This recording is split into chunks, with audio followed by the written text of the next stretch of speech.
নমস্কার বন্ধুরা, তোমরা সবাই কেমন আছো? আশা করছি তোমরা সবাই খুব ভালো আছো এবং সুস্থ আছো। তো চলো মম ডায়েরির আরেকটি ব্লগে তোমাদের সকলকে স্বাগত জানাই। আর আজকে তোমাদেরকে আমি জানাতে চাই শুভ নববর্ষের প্রীতি ও শুভেচ্ছা। তোমরা যেন এই বছরটা খুব খুব সুন্দরভাবে কাটাও, খুব ভালো থাকো, সুস্থ থাকো। তো চলো আজকের ব্লগটা শুরু করছি। তো দেখো এই সকাল সকাল কিন্তু যেহেতু নববর্ষের শুরু, তো এবার কিন্তু আমার ছেলেকে সকাল সকাল ওই আমি বসাইনি, কিন্তু আমি ওকে পড়াতে বসাইনি, ও কিন্তু নিজে থেকে নিয়ে বসে গেছে। ও কখনো খেলে নিজে থেকেই নিয়ে বসে গেছে। এবার নিজে বসেছে শুধু তা নয়, আমার তো একটু কাজের চাপ ছিলই। তো বুঝতেই পারছো, পুজো করতে হবে, রান্না করতে হবে। তো ও কিন্তু আমাকে নিয়ে বসে বসে ওই লেখালেখি করবে, ওটাই বলছিল। তো যাই হোক, ওকে একটু সময় দেওয়ার পর তারপর দেখো আমি পুরো কিচেনের কাজ মানে রান্নাবান্না কমপ্লিট করে এবার কিন্তু স্নান করে রেডি। এবার তো পুজো তো করতে হবে। এবার দেখো এখানে কিন্তু আমি ছোট্টখাটো একটা ডেকোরেশন করছি, মানে তখন স্টার্ট করেছি। ওই দেখতে পাচ্ছ ওখানে ঠাকুরটা বসাবো, ওই দুপাশে দুটো ফ্লাওয়ার স্ট্যান্ড রেখেছি ডেকোরেশনের জন্য। আর এইদিকে কিন্তু দেখো আমি আমার লক্ষ্মী গণেশজিকে নিয়ে বসে গেছি। এখন আমি ওনাদের ড্রেস চেঞ্জ করাবো, তারপর স্নান করাবো। তো এদিকে কিন্তু আমি যে ড্রেসগুলো মানে পরনে ছিল এদের, ওগুলো কিন্তু আমি এখন চেঞ্জ করব। তো এগুলো দেখো এক করে যে মালাগুলো খুলে দিলাম, তারপর এই যে আস্তে আস্তে আমি ড্রেসগুলোও চেঞ্জ করে দিচ্ছি। আর ওদিকে কিন্তু আমার ছেলে ভীষণ এক্সাইটেড, ও মানে বুঝতে পারছে না কী করছে। ও মানে কিছুতেই মানে মানে আমার কাছ থেকে সরছিল না, শুধু সরছিল না তা নয়, ও বারবার মানে বুঝে উঠতে পারছিল না। আর ইভেন আমি ওকেও বোঝাতে পারছিলাম না, ওকে বারবার বলছিলাম লক্ষ্মী গণেশ, যতবার বলছিলাম ও কিন্তু হাত জোর করে ঠাকুরের সামনে হাত জোর করছিল বারবার, কিন্তু ও বুঝতে পারছে না কী হচ্ছে, মামি এগুলো কী করছে। একটু বিরক্তও হচ্ছে, মানে কিছুই বুঝে উঠতে পারছে না। তো যাই হোক, আমি বললাম তুমি পাশে বসে দেখো কী করি, তাহলেই হবে। তো পাশে কি আর বসে থাকে বলো? আর তার উপর যে গরমটা পড়েছে না, বাপরে বাপ, মানে বেশ ভালো রকম গরম পড়েছে। তো ওই দেখো আমি ওকে বসে দেখতে বললাম। আর এইদিকে কিন্তু আমার ছেলে আবার ওদিকে খেলতে চলে গেছে। এখানে আমি যে ঠাকুরকে স্নান করিয়ে আমি গাটা মুছিয়ে দিচ্ছি। আর এদিকে আমার ছেলে আমার কাঁধে উঠে পড়ছে। তো ওকে বলছিলাম বাবা ওখানে গিয়ে বসো, কিন্তু না, ও আমার কাঁধে উঠে পড়ছে, এই করছে, মানে একটু পাগলামো করছিল। তো যাই হোক, এই দেখো এখানে কিন্তু আমি মোটামুটি গণেশজিকে হয়ে গেছে, আমার একটু ফ্রেশ করানো মোটামুটি হয়ে গেছে লক্ষ্মী গণেশজিকে। এবার কিন্তু আমার হচ্ছে ড্রেস পরানোর পালা। কিন্তু আরেকদিকে আমার ছেলে তো আমাকে ছাড়তেই চাইছে না। তো ও কিছুতেই, ওর কিছু ভালো লাগছে না। ওদিকে টিভিতেও মানে আমাদের এই গণেশজির গান চলছিল, সেটাও এমনি সময় ও গান শুনলো, ও গানে মানে গান নিয়েই থাকে, ও গান শোনে, বেশ ভালো শোনে, সেই গানে ডান্সও করে। তো যাই হোক, এই দেখো আমি কিন্তু সিংহাসনে আসনটা পেতে দিয়েছি, মানে লক্ষ্মী গণেশের আসনটা পেতে দিয়েছি। আর তারপর আমি না ওই ওখানে পিঙ্ক কালারটা পেতেছি, আমি ওরকম হোয়াইট খুঁজেছিলাম। তো আমি ওদের ড্রেস হচ্ছে, এনাদের ড্রেস কিনেছিলাম হচ্ছে তোমার হলুদ কালার, তো আর আমি না হোয়াইট কালার মানে খুঁজেছিলাম, তো সেই সাইজটা পাওয়া যায়নি। তো তার চেয়ে বড়ো সাইজ যেটা পিঙ্ক, মানে পিঙ্কটা যে কিনেছি ওই সাইজটা ছিল না। তো যাই হোক, সেই কারণে কিন্তু আমি মানে হোয়াইটটা না নিয়ে পিঙ্কটা নিয়েছি। তো পিঙ্কটা নিয়ে আসার পরে দেখছি যে পিঙ্কটাই বড় হয়ে গেছে, হোয়াইটটাই হয়তো পারফেক্ট ছিল।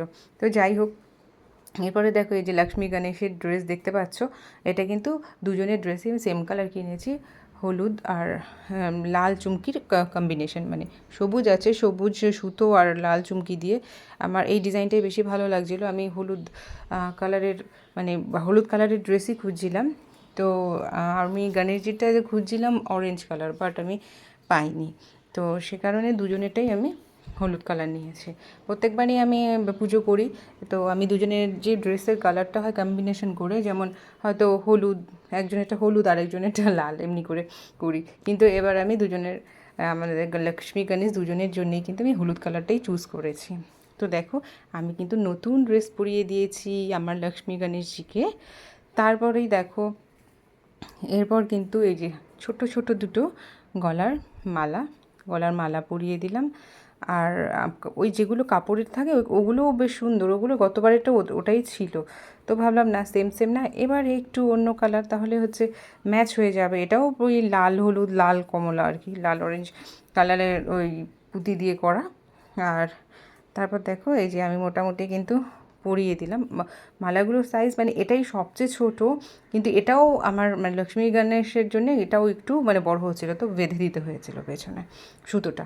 তো তারপর দেখো ওদিকে হাজব্যান্ডকে একটু বললাম হেল্প করে দিতে, ওই ছোবাগুলো হয় না, ধূপ ধুনো জ্বালাবো বলে একটু কেটে দিতে বলছিলাম। তো শুধু তাই নয়, ফলগুলোও কিন্তু আমার হাজব্যান্ডই কেটে দিয়েছে।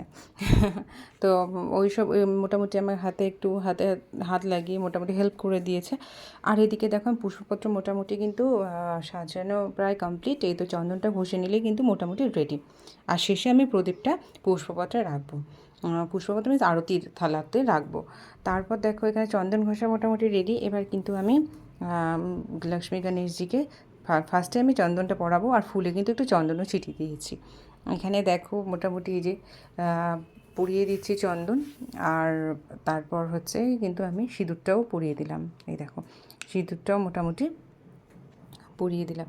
এরপরে হচ্ছে আর ওদিকে কিন্তু ভীষণ তোড়জোড় লেগে গিয়েছিলো, আমার ছেলেও একটু কান্নাকাটি করছিল। কি করব বলো তো, একা হাতে তো সম্ভব হয় না। ওদিকে ছেলেরও খিদে পেয়ে গিয়েছিলো, তো ওর খাবারটাও সেই সময় রেডি করা হয়নি। তারপর আর কি, এখানে আমাকে তো পুজোটা কমপ্লিট না করে আমি কিচেনেও যেতে পারবো না। তো যাই হোক মোটামুটি চেষ্টা করছিলাম যে যতটা তাড়াতাড়ি আমি করতে পারি। তারপর কিন্তু আমি লাড্ডু আর মিষ্টি কিন্তু আমি লক্ষ্মী গণেশজির সামনে দিয়ে দিয়েছি। ওদিকে জলও রেডি করে দিয়েছি, আর এদিকে গণেশজিকে আমি একটা পান আর সুপুরি, পানটা খিলি করে সুপুরি তার উপরে দিয়ে দিয়েছি। এবার লক্ষ্মীজিকেও তাই করব, লক্ষ্মীজির পাশেও একটা পান খিলি করে ওপরে একটা সুপুরি দিয়ে রেখে দেবো। আর তোমরা দেখো ওই লক্ষ্মীজির সামনে কিন্তু আমি লক্ষ্মীজির ঘটও বসিয়ে দিয়েছি অলরেডি। তো এরপর কিন্তু ওদিকে দেখবে তোমার দাদাকে একটু বলেছি আমি আমার কাজে একটু হেল্প করে দিতে। তো ওখানে দেখো তোমার দাদা কিন্তু আমাকে ওই যে ধূপ ধুনোটা যে দেখাবো ওটা রেডি করে দিচ্ছে। আর ওটা না করলে হয়তো আমার আরও লেট হয়ে যেত, অনেকটাই হেল্প করে দিয়েছে। আর ওদিকে কিন্তু দেখো পিচ্চি মেয়েটা বেবি গার্ল, ও কিন্তু পাশের ফ্ল্যাটে ও চলে এসছে। একদিকে ভালো হয়েছে, ভাবলাম যে আমার ছেলে একটু একটা সঙ্গ পেলো, কিছুক্ষণ মানে ওর সাথে খেলতে পারবে। তো যাই হোক ওরা খেলা করছিল, খেলার থেকে বেশি কি কান্নাকাটি চলছিল ওদের। আরে বাপরে, এই তো দুজনে মানে ও যেটা নেবে ওর সেটা লাগবে, এ যেটা নিচ্ছে তার সেটা লাগছে। ওরে বাবা, এতগুলো খেলার জিনিস কাছে দিয়ে দিয়েছি, কিন্তু ওদের ওই একটা জিনিস নিয়ে দুজনের মধ্যে মারপিট। মানে মারপিট বলতে ওই হাতাহাতি নয় একেবারে, ওই আর কি, ও কাঁদছে ও লাগবে। তো যাই হোক এইদিকে দেখো আমি কিন্তু মোটামুটি আমার ঠাকুরের আসনটা ভালো করে সাজিয়ে দিয়েছি, সিংহাসনটাও সাজিয়ে দিয়েছি করে। এবার দেখো তোমার দাদা কিন্তু আমাকে ফলমূলগুলো কেটে পুরো রেডি করে দিয়েছে, আর মোটামুটি ফুলগুলো ছাড়িয়ে দিয়েছে ওই, আর মালা থেকে ফুলগুলো ছাড়িয়ে দিয়েছে। আর এদিকে পুরো রেডি। এবার কিন্তু পুজো শুরু করার মোটামুটি পালা শুরু। আর দেরি না করে তারপর আমি কিন্তু শুরু করে দিলাম পুজো। এবার ভাবলাম আমার ছেলেটাও অনেক স্নান টান করে অনেকক্ষণ থেকে বসে আছে, তো ওকে দিয়ে আমি একটু পুজোটা করে নিই। তো ওকে দিয়ে আমি একটু ধূপধুনোটা দেখিয়ে দিয়েছি, আমার লক্ষ্মী গণেশজিকে ধূপধুনোটা দেখিয়ে দেওয়ার পরে ওদিকে দেখো পিচ্চি মেয়ে ও আসছে ধরতে, ওকে কি আর ধরানো যাবে? ওইটুকুনি একটা বাচ্চা, ওর চোখেও ধোয়া লাগছিলো, বাচ্চাটার চোখে আর আমার ছেলেরও চোখে মোটামুটি মানে ধোয়া কিছু করার ছিল না। তো দরজা জানালা সব খুলে দিয়েছি, তারপর ওই ধোয়া তো লাগবেই চোখে, কিছু করার নেই। এরপরে কিন্তু দেখো আমি আরতি থালাটা এবার দেখানোর পালা।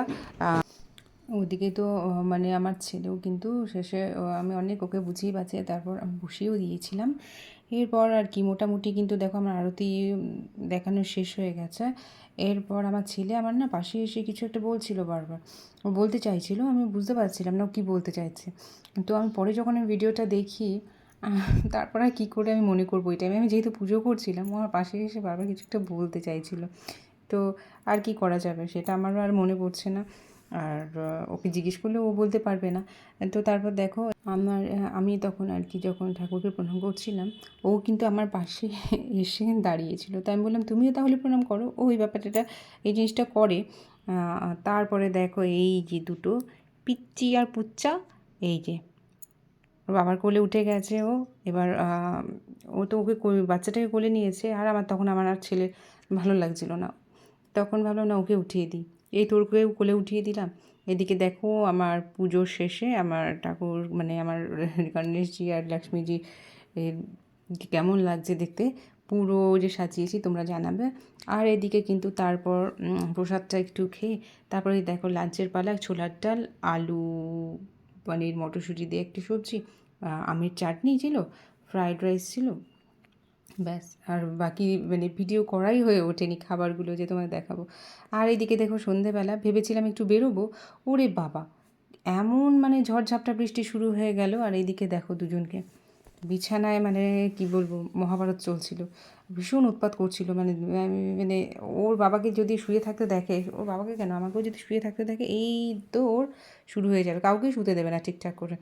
তো তারপর দেখো এরপর কিন্তু চলে এসছে আমাদেরই মানে আমার মানে প্রতিবেশী কাম ফ্রেন্ড, তো ও কিন্তু চলে এসেছে আমার ফ্ল্যাটে। তো ও কিন্তু রেডি হয়েছিল মোটামুটি বাইরে যাবে বলে। তো ঝড় বৃষ্টির মানে কবলে পড়ে সব কিছু বন্ধ হয়ে গেল, আমারও যা অবস্থা ওরও তার অবস্থা। তো আমরা ফোনে কন্ট্যাক্ট করে তো তারপর ভাবলাম যে না কেন না এই সন্ধেটাকে বাইরে যেতে পারলাম না তো কী হয়েছে, সন্ধেটাকে একটা সুন্দর একটা সন্ধেতে পরিণত করে দেওয়া যাক। তো তারপর আমরা কিন্তু এখানে বসে বেশ আমার ঘরে ও চলে এসেছে, আমরা কিন্তু ওখানে আড্ডা শুরু করে দিয়েছিলাম, বেশ জমিয়ে আড্ডা চলছিল। আর ওই দিকে দেখো এই যে আমার ওই ফ্রেন্ডের ওই ছেলে আয়ুষ, ও কিন্তু চলে এসেছিলো, ওকে ও বসে বেশ খেলছিল। এরপরে কিন্তু আমাদের গল্পটা টানা অনেকক্ষণ চলে, মানে ওটা আর কি জাস্ট শুরু, তোমাদের এটা যে দেখাচ্ছি এটা মানে ছিল হচ্ছে শুরুবাত, মানে আরও অনেক কিছু বাকি তারপর তো এই তো এমনি করে আর কি। তো আড্ডাটা কিন্তু টানা অনেকক্ষণ চলতে থাকে, তো মানে টানা অনেকক্ষণ মানে অনেকটা লম্বা সময় ধরে চলতে থাকে। তো এর মাঝখানে কিন্তু চলে এসেছিলো কিন্তু আমাদের মানে যে ফ্রেন্ড দেখতে পাচ্ছ ওর হাজব্যান্ডও কিন্তু চলে আসে, তাকেও তোমরা দেখতে পারবে লাস্টে, ভিডিও শেষের দিকে কিন্তু তোমরা দেখতে পারবে তাকেও। তো আর এইদিকে কিন্তু আমাদের যখন এই আড্ডা আমরা যখনই আড্ডা দিতে বসি, আমরা যদি ভাবি যে আড্ডাটা মানে 1 ঘন্টা বা 1.5 ঘন্টা যে চলবে, সেটা কিন্তু গিয়ে দাঁড়ায় 3-4 ঘন্টা। হ্যাঁ, এর নিচে আমাদের আড্ডা আর কি শেষই হয় না। আর মানে বৃষ্টির জন্যে আমরা যেহেতু বেরোতে পারিনি, শুধু বৃষ্টি না ঝড় হয়েছিল রীতিমতো, তো যতটা দুঃখ হয়েছিল কিন্তু হ্যাঁ তারপর আমাদের আড্ডাটা জমে যখন ক্ষীর হয়ে গেল তখন ভাবলাম না সাকসেস, আমাদের নববর্ষটা সাকসেসফুল হয়েছে। তো চলো এই ভিডিওটা আর না বাড়িয়ে ভিডিওটা কিন্তু আমি এখানেই শেষ করছি। তোমরা কিন্তু লাইক কমেন্ট শেয়ার করতে একদম ভুলো না, আর অবশ্যই অবশ্যই অবশ্যই সাবস্ক্রাইব করে দিও আমার চ্যানেলটিকে।